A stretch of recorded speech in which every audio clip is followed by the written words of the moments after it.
আৰেক লজ্জাজনক ঘটনা মহানগৰীৰ বশিষ্ঠস্থিত ভূতনাথ শ্মশানত ভণ্ড বাবাৰ সংঘটিত কৰিলে কুকৰ্ম। বাবাৰূপী চোৰে লুটিলে মন্দিৰৰ দানপাত্ৰ, পিতলৰ সা সামগ্ৰী, ভক্ত এৰি দিয়া ছাগলী পৰ্যন্ত।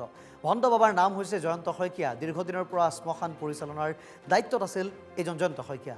মন্দিৰ পৰিচালনা সমিতিৰ মতে দানপাত্ৰটোত জমা আছিল কেইবা হাজাৰ টকা আৰু এই ভণ্ড বাবা জয়ন্ত শইকীয়া নামৰ ভণ্ড বাবাই সেই দানপাত্ৰ লুটি নিয়াৰ লগতে ভক্তই দিয়া ছাগলী, পিতলৰ সা সামগ্ৰী ইত্যাদিও লুটি নিয়ে সেই ঠাইৰ পৰা। ভণ্ড বাবাৰ এই কুকৰ্ম এতিয়া এক প্ৰকাৰ লজ্জানত কৰিছে ভূতনাথ শ্মশান বশিষ্ঠস্থিত আৰু এই সমগ্ৰ ব্যৱস্থাক লৈ এক প্ৰকাৰ ভণ্ড বাবাৰ বিৰুদ্ধে তদন্ত কৰিবলৈ আৰু উচিত শাস্তি বিহিবলৈ আৰক্ষীক আহ্বান জনাইছে মন্দিৰ পৰিচালনা সমিতিয়ে।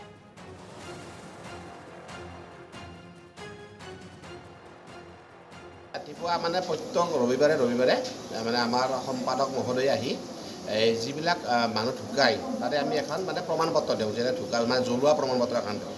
তেতিয়া সম্পাদকে আহি জনালে যে বশিষ্ঠৰ আমাৰ যিটো শ্মশান আছে দেখিছে কালি মন্দিৰ ফ্ৰণ্টৰ পৰাই আমাৰ এটা দানপত্ৰ থাকে।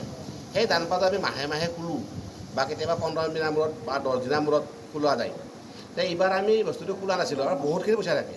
যিহেতু আগৰ মতো অম্বুবাচী মেলা গুচি গ'ল, অম্বুবাচী মেলাৰ সময়ত আমাৰ লক্কৰ বাবা বুলি এজন আছিলে, তেখেত বহুদিন থাকি গৈছিলে, আমাৰ যথেষ্ট পইচা ইয়াতে থাকে আৰু সেইখিনি পইচাই যিহেতু আমি শ্মশানৰ উন্নতিৰ যিখিনি কাম হয় সেইখিনি কাম তাতে কৰি থকা যায়।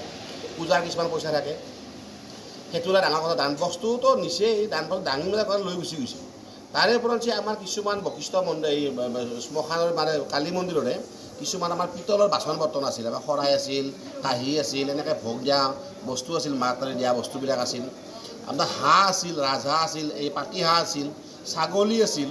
এই গোটেইখিনিয়ে জয়ন্ত শইকীয়া বুলি কোৱা এজন ব্যক্তিজনে নিয়া বুলি আমাৰ এটা তথ্য প্ৰমাণ সহকাৰে আছে। তেতিয়া কালি